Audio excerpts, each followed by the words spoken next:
Olá pessoal, hoje nós vamos dar continuidade ao vídeo aqui do fariseu, vídeo 15 dessa série fariseu, que nós estamos estudando o Êxodo, e no capítulo 22 do Êxodo trata dessa questão das propriedades, disputas, né? E nós vamos dar continuidade. Mas primeiro, sempre é necessário a gente fazer a nossa oração pedindo a unção do Espírito Santo para que Ele possa nos guiar em todas as nossas atividades, em tudo que a gente faz, e especialmente aqui para tratar do assunto que é a sua palavra, a palavra de Deus. Então, que nós possamos ter clareza para explicar esse assunto, para entender também um espírito de paz, de compreensão e de sabedoria. Pedindo a Deus, então, que nos auxilie, que nos conduza nessa conversa de hoje. Amém. Muito bem. Então, vamos logo de cara retomar aqui o texto do Êxodo. Eu acho que hoje, provavelmente, o vídeo vai ficar um pouco mais curto, porque na última semana, no último vídeo, a gente ficou faltando um pedaço. Então, eu vou aproveitar hoje para dar uma retomada, tentar explicar melhor o que eu falei na semana passada e terminar essa primeira parte aqui desse assunto, né? Então vamos lá para o Êxodo 22, que aqui no portal aqui tá separado diferente da Bíblia, a Ave Maria, né? Que começa no último versículo do capítulo 21, mas na Bíblia normal que a gente lê, começa no capítulo 22. Vai lá. Se um homem furtar um boi ou um carneiro e o matar ou vender, pagará 5 bois pelo boi e 4 carneiros pelo carneiro. E aí segue naquele parênteses que é justamente o que a gente estudou, né? Se o ladrão for surpreendido de noite em flagrante delito de arrombamento, for ferido de morte, não haverá homicídio. Mas se o sol já se tiver levantado, haverá homicídio. Então, isso aqui a gente começou a explicar. E qual que é a ideia, né? A gente chegou ao entendimento de que para o cristão vai valer essa regra do sol já se tiver levantado. Então, para o cristão é essa a regra que vale. A gente procurou explicar com aqueles textos que o cristão está sempre no dia. O cristão está sempre na luz, né? O cristão anda com essa iluminação que a gente orou aqui do Espírito Santo, esse entendimento, esse esclarecimento, esse poder de enxergar as faltas, os pecados, né? O cristão está sempre no dia, sempre na luz, aquela luz que é Cristo e que o cristão deve se tornar também luz para todas as pessoas, né? Então, o entendimento aqui é de que o cristão está sempre na luz. E, portanto, não vai valer essa regra aqui de que se o ladrão for surpreendido de noite, em flagrante de delito de arrombamento e for ferido de morte, não haverá homicídio. Essa regra não vale, porque como que a gente entende então, né? A gente já viu a respeito dessa questão da morte aqui, e que ela é interiorizada, que o homicídio interiorizado, ele para o cristão, ele é qualquer sentimento de aversão ao outro, né? Qualquer sentimento de ódio, de aversão, de ira, de raiva. A gente já viu que qualquer desses sentimentos é um tipo de morte, ou é um princípio da morte lá dentro da gente, dentro do nosso espírito, né? E todos esses princípios de morte então têm que ser eliminados, né? Então, o que isso está nos dizendo? Que o cristão não vai poder ter esse tipo de sentimento para com os outros, né? isso fica restrito, essa lei, que se o ladrão for surpreendido de noite, ela fica restrito para quem não está na graça de Jesus Cristo, né? Para as pessoas que não têm a visão que nós temos da luz do Espírito Santo.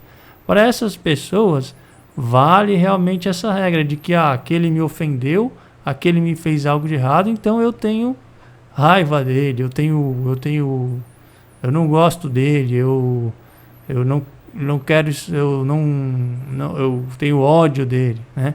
Essa é uma regra que vale para quem não está em Cristo. Para o cristão ela não vai valer. Nós estamos sempre no dia e nós temos que eliminar todo o princípio de morte que está dentro de nós. Nós estamos sempre no dia, né?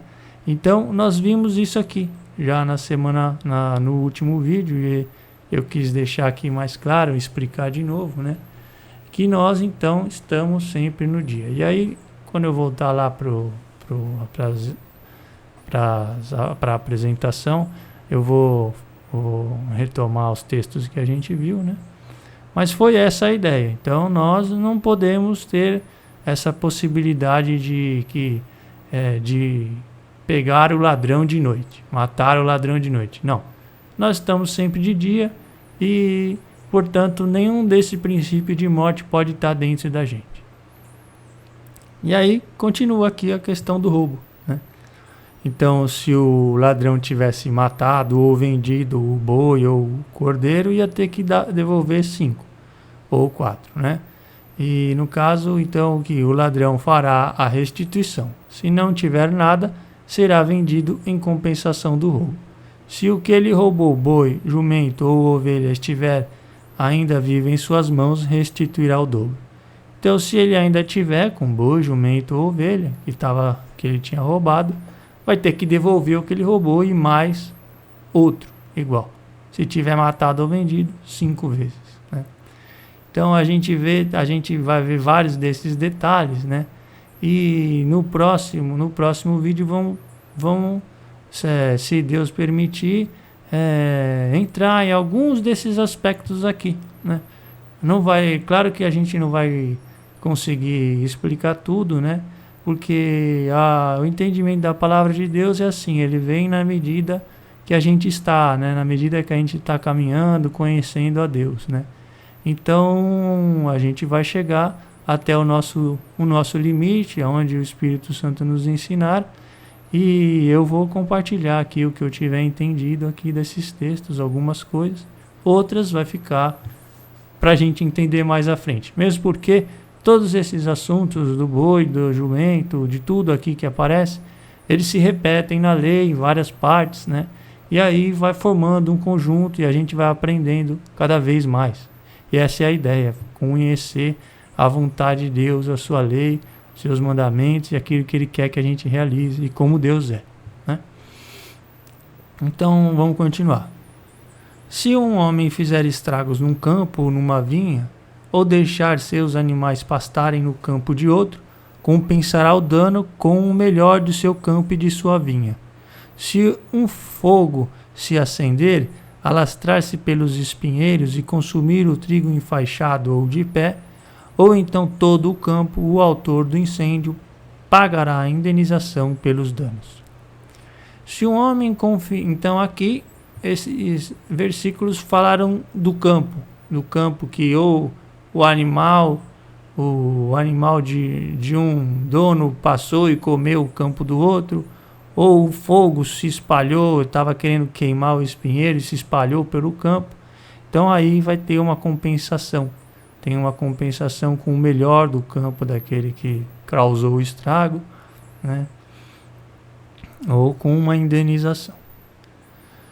Se um homem confiar dinheiro ou objetos à guarda de outro e esses forem roubados na casa deste último, o ladrão, uma vez descoberto, restituirá o dobro.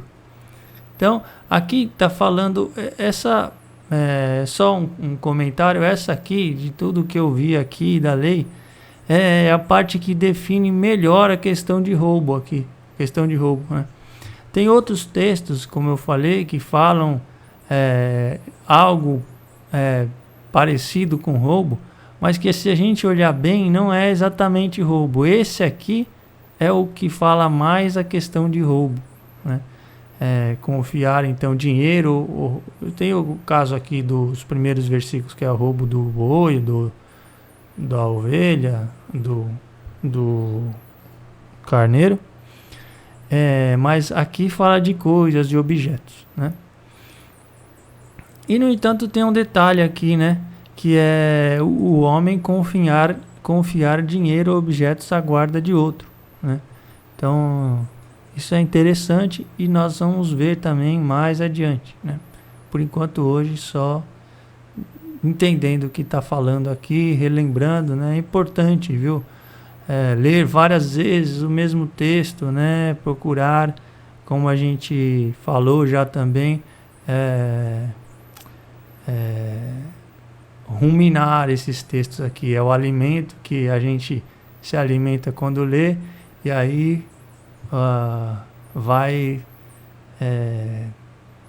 trazer de novo a boca para estudar ele, né? Pensar a respeito do texto, ler várias vezes, portanto, né? Se o ladrão não for descoberto, o dono da casa se apresentará diante de Deus para jurar que ele não pôs a mão sobre os bens do seu próximo. Em toda questão fraudulenta, quer se trate de um boi, de um jumento, de uma ovelha, de uma veste, quer se trate de qualquer outro objeto do qual se dirá esta é a coisa, o litígio entre duas partes irá diante de Deus, e aquele que Deus declarar culpado restituirá o dobro ao seu próximo. Então aqui as questões fraudulentas, né?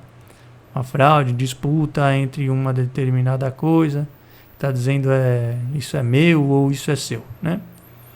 Então uma questão aqui de propriedade aqui também interessante. E de novo aqui, a partir do 9, vai retomar aquela questão de confiar a guarda, né? Então confiar a guarda aqui no 6, confiar objetos, né? E aqui no 9, confiar a guarda um animal, né? Boi ou ovelha, ou um animal, né? E entre os dois tem a questão de fraudes, né? De disputas entre a posse de um objeto que está sendo contestada, né? Então vamos seguir. Se um homem confiar a guarda de outro, um boi, ovelha ou um animal qualquer, e este morrer ou quebrar um membro, ou for roubado sem que haja testemunha, o juramento do Senhor intervirá entre as duas partes, para que se saiba se o responsável pela guarda do animal não pôs a mão sobre o bem do seu próximo. O proprietário aceitará este juramento sem que haja restituição. Se o animal foi roubado de sua casa, ele indenizará o proprietário. Então aqui uma particularidade interessante, que também tem a ver com esses primeiros textos aqui, essa particularidade de que se o animal foi roubado de dentro da casa, né? Da mesma maneira que aquele animal lá dos primeiros versículos, o boi, se você devolvesse o próprio animal era o dobro, se você não fosse devolver o próprio animal era 5 vezes, aqui também tem um critério aqui que é se você for roubado de dentro da casa, aí vai ter que indenizar. Se o animal estava no campo, aí vai ficar só o juramento aqui, mas se estava dentro da casa, aqui essa possibilidade aqui do juramento já parece que não se aplica aqui. De dentro da casa vai ter que ter uma indenização, né? Então vamos continuando aqui. Se foi dilacerado por uma fera, atrará como testemunho e não terá que pagar pelo animal dilacerado.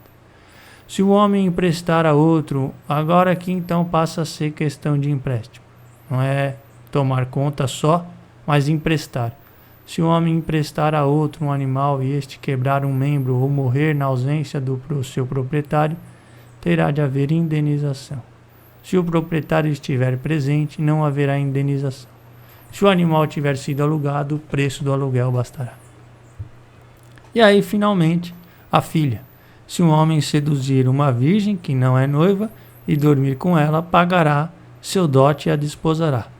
Se o pai recusar ceder-lhe, pagará em dinheiro o valor do dote das virgens. Né? A partir do 17, aí acaba essa questão de entre duas pessoas e começam regras. Faça isso ou não faça isso. Né? Quem fizer isso, aquele que oferecer sacrifício será votado a interdito. Então até aqui o 17, questão entre duas pessoas. Né? Pela posse de um objeto, pelo um animal, seja pelo campo, seja pela filha. Então, esse é o texto. Esse é o texto do Êxodo 22, 1 a 17. E a nossa ideia é buscar entender primeiro esse texto, né? E trazer para a nova aliança, como ele se aplica para a gente. E nós vimos então a primeira questão aqui, do dia e da luz, da noite e do escuro. Vimos que nós, cristãos, estamos no dia e, portanto, para a gente vale a regra do dia. Então, nada de sentimentos de ódio, de aversão, todas essas questões de disputas com as pessoas, para nós, elas não podem levar para dentro da gente sentimentos de irritação, indignação, ira. Isso que está tudo descrito lá nas cartas, que a gente deve remover de dentro de nós. Né? Então, a cada momento que a gente percebe esses sentimentos e a gente tem que vigiá-los, né? A gente tem que reconhecer que a gente está agindo não no dia, mas na noite. E aí a gente tem que orar em nome de Jesus para que esses sentimentos morram dentro de nós. É esse o processo que vai fazer essa limpeza no nosso interior. É conhecer o mandamento, saber que nós estamos na luz e vigiar o nosso interior. Se a gente estiver disposto a vigiar e buscando conhecer, aí sim vai vir a força do Espírito Santo para nos mostrar o erro e aí a gente orando, eventualmente jejuando quando é uma coisa que a gente não consegue evitar, né? Jejuando, portanto, colocando um prazo. Nesse tempo eu vou vigiar, né? E para que a gente mate esses sentimentos, essas tendências que estão lá no nosso espírito, na nossa natureza, e vá transformando a nossa natureza na natureza de Deus, e nos tornando, portanto, filhos de Deus, né? Com a sua natureza. Então aqui a gente viu esses textos aqui, que falam que Jesus é luz, que quem está na luz, que nós estamos na luz, que quem odeia o seu irmão está nas trevas, que nós devemos trazer a luz para dentro da gente aqui nos Tessalonicenses, né? Que nós estamos sempre na luz e que o cristão é do dia e que deve ser luz para os outros, né? E que quem não está na luz, que quem não está em Cristo está nas trevas. E aqui nós mencionamos esse texto aqui que fala de Judas, né? Que não estava lavado, estava sujo, foi quem traiu, né, Jesus, e não estava lavado na companhia de Jesus, sendo transformado, né? Então nós vimos já essa questão. Eu queria relembrar então que para nós então vale o dia, vale que nós temos que estar na luz. Então, o que é estar nessa luz? É estar nesse novo padrão, que na verdade a gente também viu que eu coloquei aqui o novo, ele meio separado, porque ele não é tão novo assim. Ele é só um padrão que nem Jesus fala, levado à perfeição ou expandido ao limite, né? Ele se torna pleno na nova aliança, mas ele já estava lá. Esse padrão já estava na antiga aliança. O padrão que vai reger o comportamento do cristão em relação a todas as coisas e pessoas, né? Esse padrão que a gente se colocar diante de Deus e não mais diante do outro, que eu procurei definir aqui, ele já estava lá. Só voltando aqui para o texto, E mostrando aqui também que no próprio texto, né, quem que ia resolver toda a questão de litígio aqui, né? Essas questões elas seriam levadas diante de Deus, e aquele que Deus declarar culpado restituirá o dobro ao seu próximo, né? Ou então é o juramento aqui tanto aqui no 6 quanto no 9 ali, né? O juramento aqui, ó, diante de Deus para jurar que ele não pôs a mão nos bens do seu próximo. Então sempre Deus estava intermediando, sempre Deus estava nunca Deus ficou descartado dessas questões de litígio, né? Elas sempre se referiam a Deus, né? E foi isso que a gente viu aqui nesses dois textos aqui do Números e do Levítico, né? As faltas que era uma coisa que aparentemente era contra o próximo, você roubou alguma coisa, mas que a pessoa se tornava culpada diante de Deus, porque em última análise todo o pecado ele se relaciona com Deus, né? É Deus quem deu a ordem, e é de Deus que você se afasta quando está no pecado, né? Então toda a questão aí de pecado, ela se relaciona com Deus, né? E todas essas brigas, essas disputas entre nós e o outro, de alguma maneira elas se relacionam com Deus. E esse é o padrão, então, o padrão Deus, né? Que eu escrevi aqui, ó, padrão Deus, né? Que para o cristão ele se torna pleno. Para o cristão, então, a outra pessoa,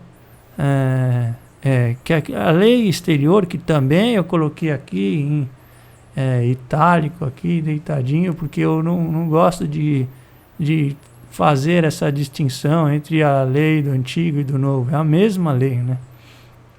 Mas ela era realmente ela não estava ali, ou não podia ser cumprida, não pode ser cumprida plenamente sem Jesus, né?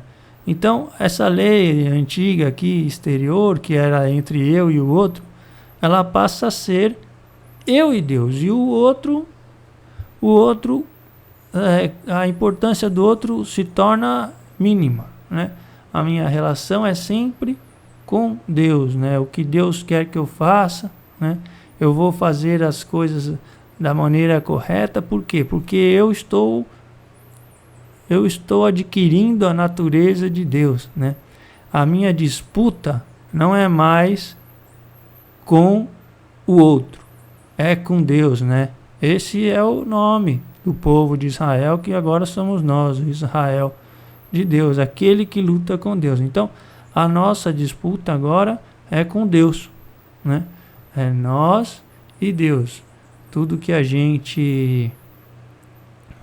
todas as nossas disputas com o outro agora, elas estão sob o olhar de Deus, né? Então esse é o padrão Deus, né? Então nós que estamos na luz não podemos ter sentimento. O outro passa a ser pouco importante, né? Ou nada importante, porque o que a gente quer é agradar a Deus, né?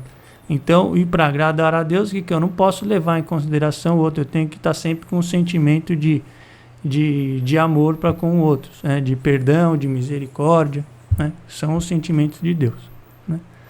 Então a nossa disputa é com Deus. Aqui no Salmo a gente lembra de Davi chamando essa condição, né? Orando por essa condição. Davi, que era, por isso que eu digo, era um rei lá que estava na lei, mas que ele estava nesse salmo, está chamando essa condição, né?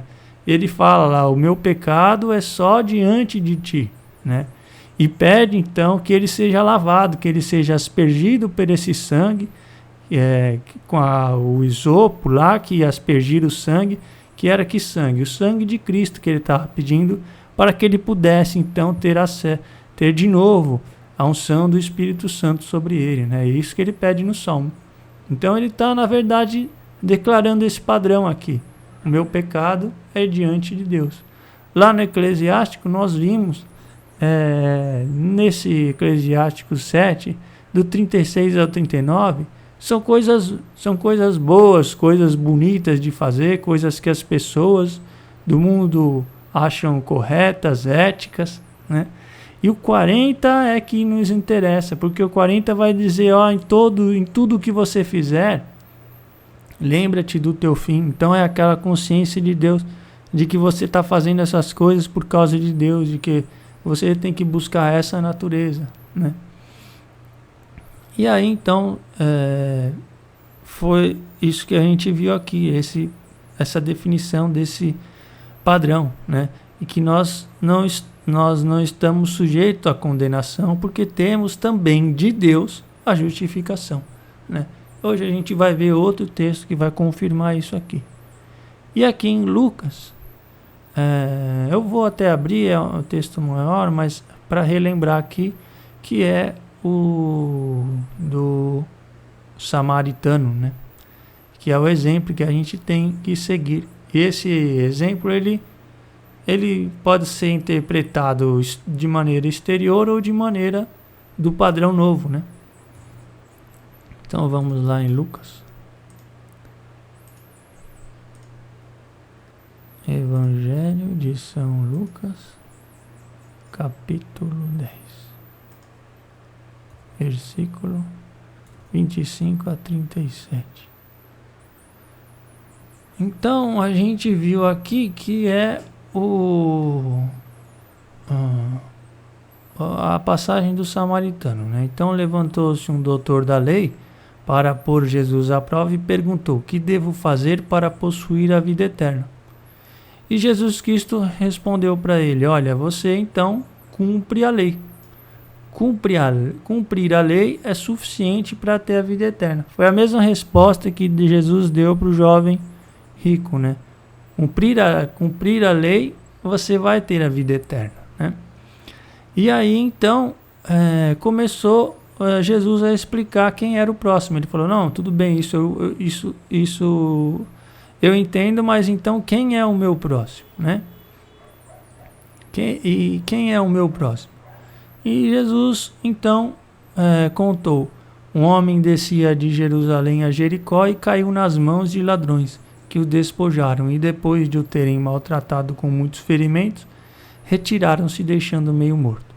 Por acaso desceu pelo meio do caminho um sacerdote, viu-o e passou adiante, igualmente um levita. Chegando àquele lugar, viu e também passou adiante. Então passou o sacerdote e o levita, que eram os representantes da lei, né? Os que eram os sacerdotes do templo. O sacerdote do templo, que fazia o serviço do templo, e o levita também, que fazia o serviço do templo, né? O sacerdote que servia no altar lá, fazia o sacrifício, entrava dentro do templo para oferecer o perfume, oferecer as ofertas do povo, né? O sacerdote e o levita também, que trabalhava no templo, né? Que carregava as coisas da tenda quando não tinha o templo ainda, né? Sacerdote e o levita. Chegando àquele lugar, viu, também passou adiante. Mas um samaritano que viajava, chegando àquele lugar, viu e moveu-se de compaixão. Aproximando-se, atou-lhes as feridas, deitando nelas azeite e vinho. Colocou-o sobre a sua própria montaria e levou-o para a hospedaria, tratou dele. No dia seguinte, tirou 2 denários e deu-os aos hospedeiros, dizendo: trata dele, e quanto gastares a mais, na volta te pagarei. Qual desses 3 parece ter sido o próximo daquele que caiu na mão dos ladrões? Respondeu o doutor: aquele que usou de misericórdia para com ele. Então Jesus lhe disse: vai e faze tu o mesmo. Então aqui, na verdade, essa é a resposta de Jesus. É também dupla, né?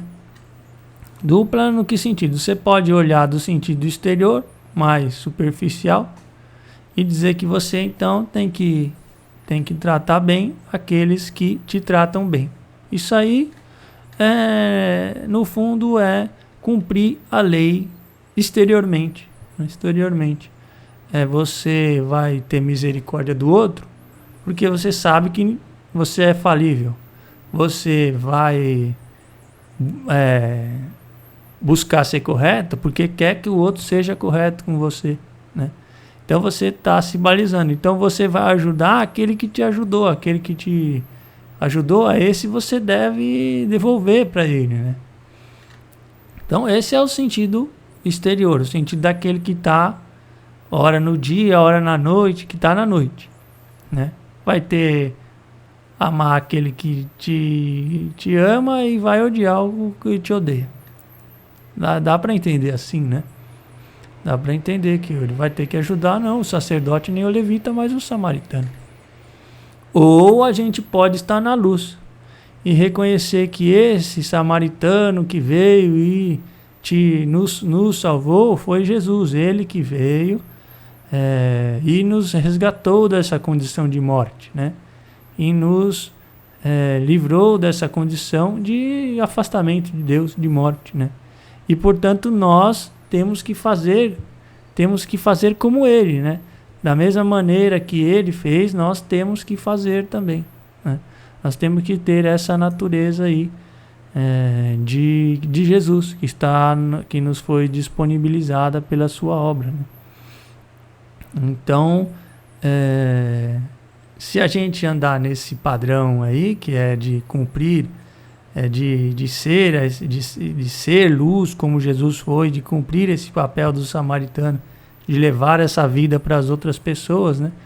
Então nós vamos estar andando nesse padrão de Deus aqui, né?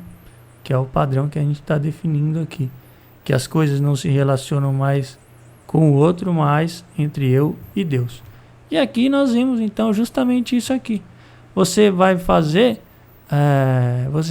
as coisas conforme a natureza do seu pai, né? Tendes ouvido o que foi dito, amarás teu próximo e poderás odiar teu inimigo. Eu, porém, vos digo, amai vossos inimigos e fazei bem aos que vos odeiam. Orais pelos que vos maltratam e perseguem.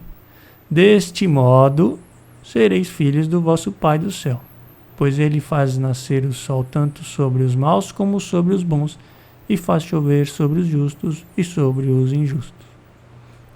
Certo? Então essa é a natureza que a gente vai ter que ter, porque aí dessa maneira nós vamos ser perfeitos, assim como o nosso Pai Celeste é perfeito, né? Então essa é a natureza que a gente vai procurar colocar dentro de nós, né? Então vai procurar trazer o amor de Jesus Cristo para dentro de nós, né? Ser como ele é, né? E aí esse mandamento do Levítico que era para a gente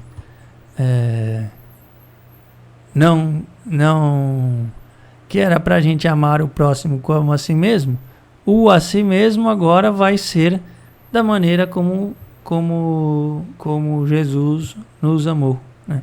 Vai ser essa maneira aqui, né? E aqui a gente vê mesmo que nesse mandamento aqui, não te vingarás, não guardarás rancor contra os filhos do teu povo, amarás o teu próximo como a ti mesmo.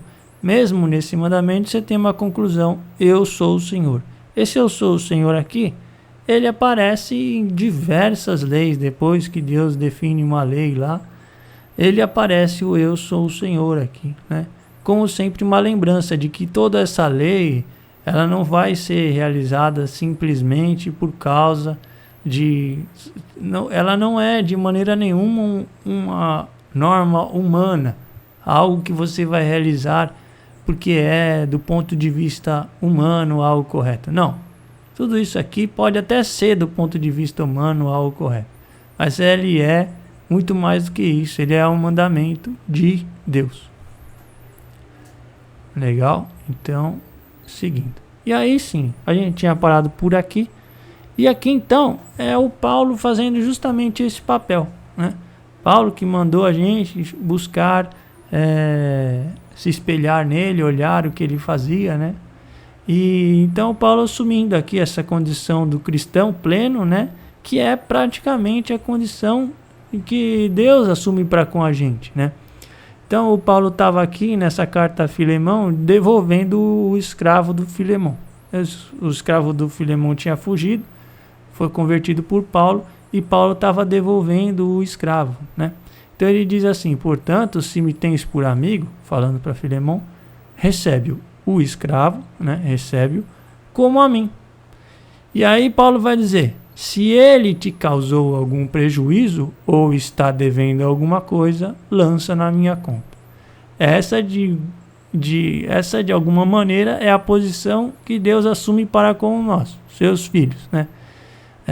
Deus assume a nossa justificação. A gente vai ver isso aqui, né? Então é meu filho. Então, se ele causou alguma coisa errada, lança na minha conta. E aí Paulo vai dizer assim, e essa é a maneira como nós temos que nos comportar também, né? Então assumir a condição das pessoas que estão à nossa volta, assumir essa condição de suprir, né, essas necessidades. Isso nós vamos ver mais para frente. Eu, Paulo, escrevo de próprio punho, eu pagarei. Então Paulo assume a conta do escravo e conclui também da mesma maneira que é mais ou menos a posição de Deus, né? Para não te dizer que tu mesmo te deves inteiramente a mim, né? Porque Paulo também, além de converter o escravo, tinha convertido o próprio Filemão, né? Então, quem que tinha salvado o Filemão da separação definitiva de Deus é Paulo, né? E como que alguém pode pagar uma dívida desse tamanho, né? A salvação eterna, né? Que veio, claro, por Jesus Cristo, mas por meio de Paulo, né? Então essa é a posição que a gente tem que assumir para com os outros também, né? E que Deus assume para com a gente, né? Olha, as nossas dívidas Ele paga, né? E as nossas dívidas Deus está pagando, né? E quem vai nos dar o sustento, quem vai nos fazer provisão é Deus, né? Deus vai nos fazer provisão, né? E aquelas pessoas com quem a gente de alguma maneira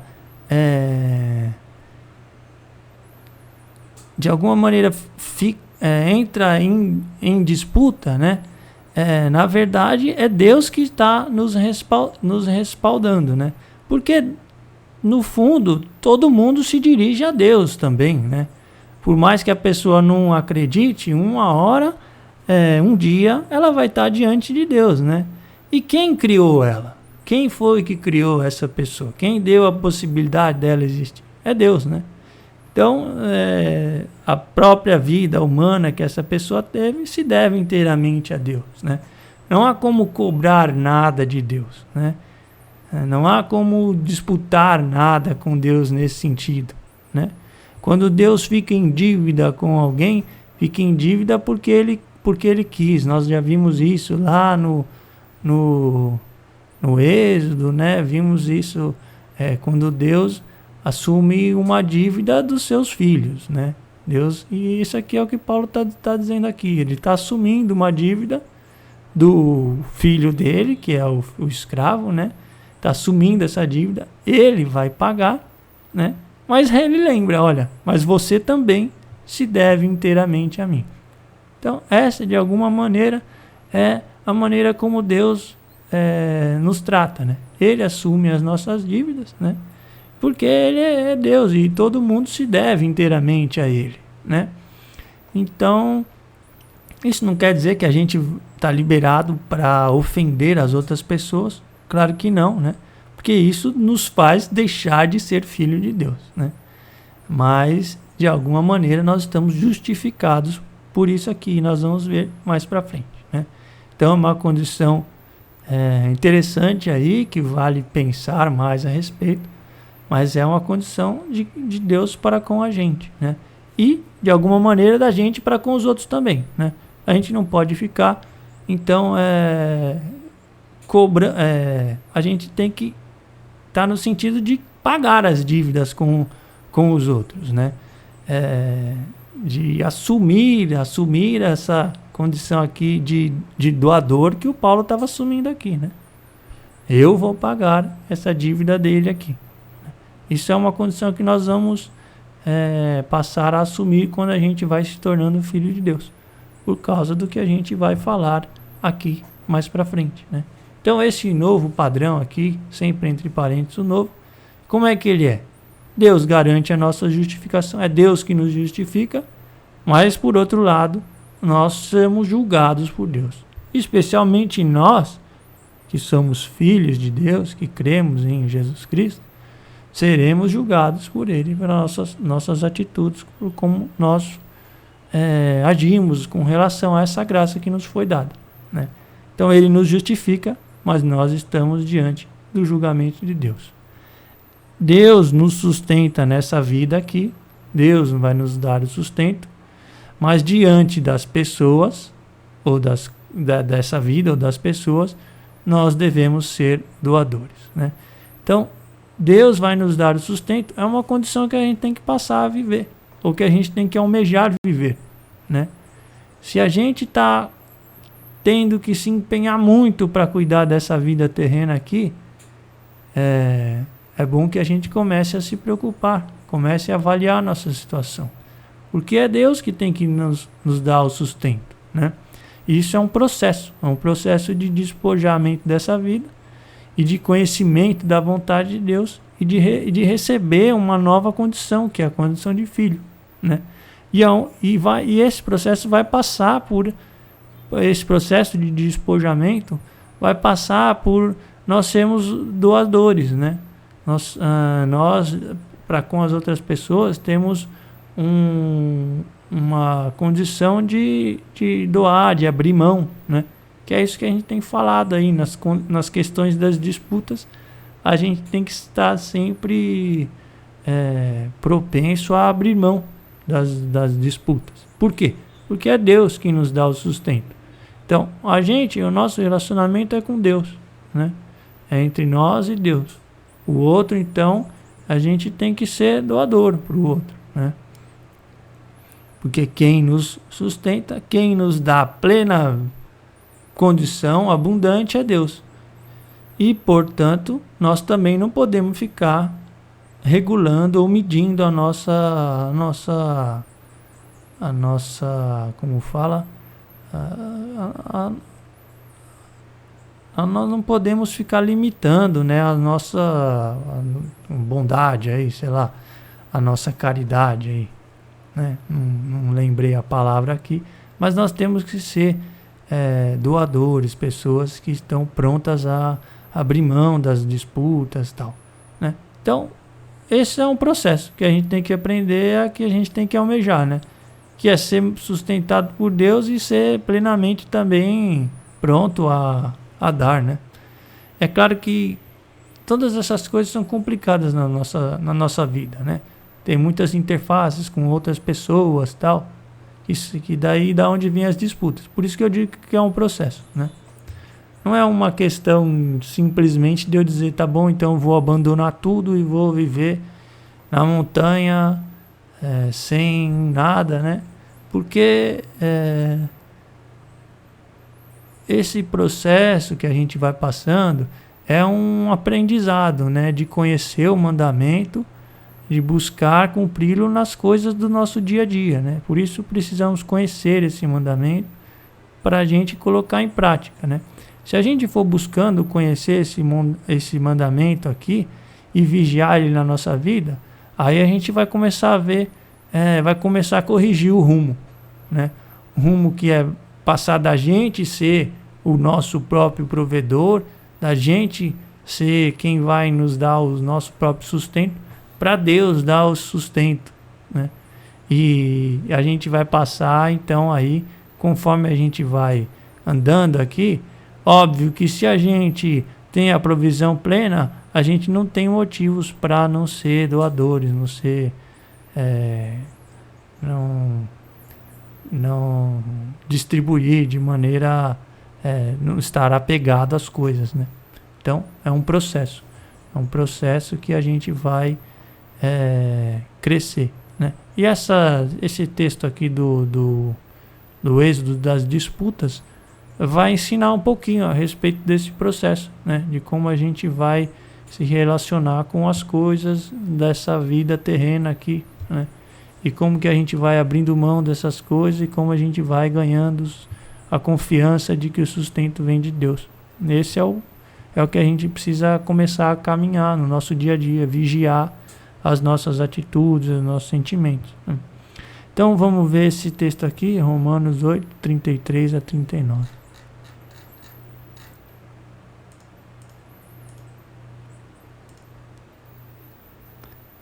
Capítulo 8, 33 a 39 vai dizer assim: quem poderia acusar os escolhidos de Deus? É Deus quem os justifica. Pronto, aqui está aquilo que eu estava falando lá, que eu procurei falar lá no Filemon e tal. A nossa justificação vem de Deus. Então, se a gente de fato é filho de Deus, não vai ter como a gente ser acusado, né? Não vai ter como a gente ser condenado. Quem os condenará? Cristo Jesus, que morreu, ou melhor, que ressuscitou, que está à direita de Deus, é quem intercede por nós. Então, o sacrifício de Cristo é que nos trouxe a justificação. Então, a gente não vai ser condenado por isso, né? É claro que para a gente não ser condenado, a gente precisa ser filho, ou seja, matar a natureza de pecado dentro de nós, buscar matar essa natureza. E aí, se a gente estiver nesse processo de matar essa natureza, de procurar colocar a natureza de Deus dentro de nós, claro que cada vez menos a gente vai dar a possibilidade de ofender as outras pessoas, de causar dano às outras pessoas, porque a gente vai estar com a natureza de Deus dentro de nós, né? E o Espírito Santo não ofende, ele não é agressivo, né? Então, claro que conforme a gente vai colocando essa natureza de Cristo dentro de nós, cada vez menos a gente tem dívidas com os outros, sejam dívidas de dinheiro, sejam dívidas de sentimentos aí, né? Cada vez menos essas coisas vão acabar, né? Mas, de qualquer maneira, a gente tem que sempre se apoiar no sacrifício de Jesus, né? Então, quem vai nos acusar se é Deus que nos justifica, se é o sacrifício de Jesus Cristo, né? Então, nada nos separará do amor de Cristo, né? E aí sim nós vamos passar por todas, eventualmente vamos passar por dificuldades, mas sempre com a vitória em Jesus Cristo. Quem nos separará do amor de Cristo? A tribulação, a angústia, a perseguição, a fome, a nudez, o perigo, a espada? Realmente está escrito: por amor a ti somos entregues à morte o dia inteiro. Somos tratados como gado destinado a um matador, né? Então aí sim, a partir do momento em que a gente começa a ter essa natureza, a andar no sacrifício de Jesus Cristo, sendo transformado, aí sim virão as questões de tribulação, de perseguição, de fome, de perigo, né? E a gente sim vai estar nessa condição aqui, cada vez crescendo como filho de Deus, vai estar numa condição de risco, de perseguição, né? Isso vai acontecer, certamente. Mas em todas essas coisas somos mais que vencedores pela virtude daquele que nos amou, mas sempre andando em comunhão com Deus, né? É uma condição muito diferente você passar por tribulação, angústia e perseguição sozinho e você passar por essas coisas com Deus, né? Se você estiver com Deus, é outra história, né? Pois estou persuadido que nem a morte, nem a vida, nem os anjos, nem os principados, nem o presente, nem o futuro, nem as potestades, nem as alturas, nem os abismos, nem outra qualquer criatura nos poderá apartar do amor de Deus que nos testemunha em Cristo nosso Senhor, né? Então aqui sim, aqui falando mais já dessa comunhão e desse trabalho do cristão verdadeiro, né? E dessa condição do cristão verdadeiro. Mas o que a gente queria ressaltar é que aqui nós somos justificados por Jesus Cristo, né? Então, de novo, a nossa relação, nossa relação é com Deus, né? E o nosso pecado está sempre diante de Deus. Por isso a necessidade de reconhecê-lo, de se arrepender e de buscar essa justificação. Fazendo isso, colocando a natureza de Deus dentro de nós, aí nós vamos passar a condição de ser verdadeiros filhos de Deus perfeitos, nessa perfeição, buscando essa perfeição. E aí sim andando aqui, sendo realmente sustentado por Deus, andando como o verdadeiro Cristo andava aqui na terra e como seus apóstolos. Esse é o objetivo de todo cristão aqui, né? Alcançar essa comunhão plena com Deus ainda aqui nessa vida, né? Vamos ver aqui Colossenses 3.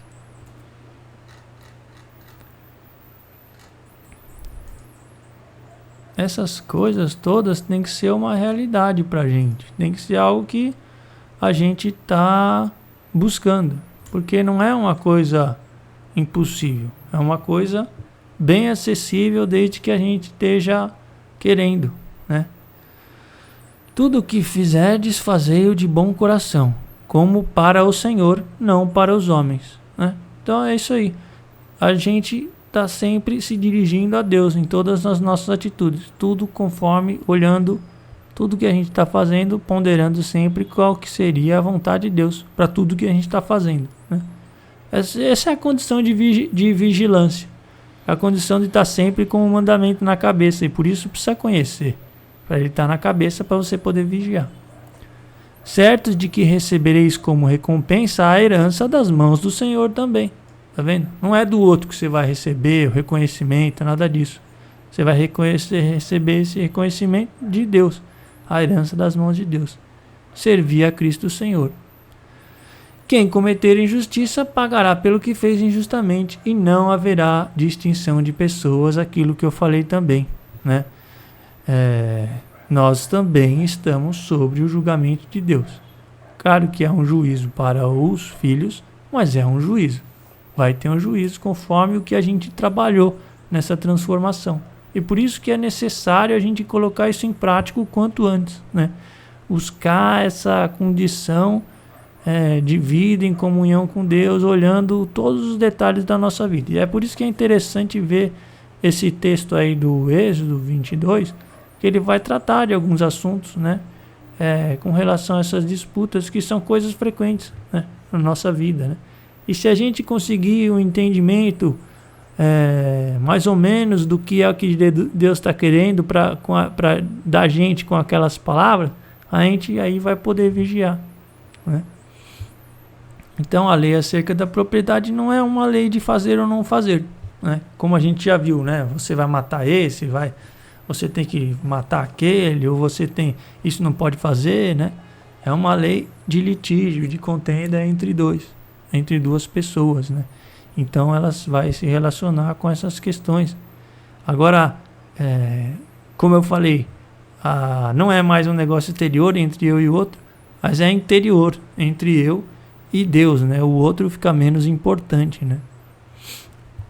Então a gente vai aprender a agir e pensar e sentir com relação a contendas e ofensas, né? Então isso a gente vai procurar fazer no próximo vídeo, procurar entrar um pouco nesse mandamento do 22 aí, estudar um pouco melhor ele, entender o que Deus, como que a gente vai se comportar com relação a todas essas disputas, essas coisas do nosso dia a dia, né? Então agradecemos a Deus por essa oportunidade de compartilhar a palavra dele, de entender a sua vontade, buscando entender a sua vontade, né? E pedimos então que a gente tenha cada vez mais essa consciência da necessidade de cumprir o mandamento, de depender de Deus para todas as coisas, né? E realmente estar debaixo do seu sacrifício, buscar depender mesmo de Deus em todas as nossas atitudes, né? E de levar também essa luz de Deus para as outras pessoas, né? Que a gente possa realmente ser transformado para que possamos transparecer essa vida nova, esse novo modo de viver, que a gente possa viver isso ainda aqui, né? No nosso dia a dia, realmente, que eu possa realizar essa transformação dentro de mim e viver essa vida que é em comunhão com Deus, uma vida muito superior, né? Uma vida em comunhão com Deus. Agradecemos então por essa oportunidade e louvamos a Deus por tudo isso que Ele nos disponibilizou no seu sacrifício, na sua obra, com o seu poder. Agradecemos e louvamos a Deus. Amém.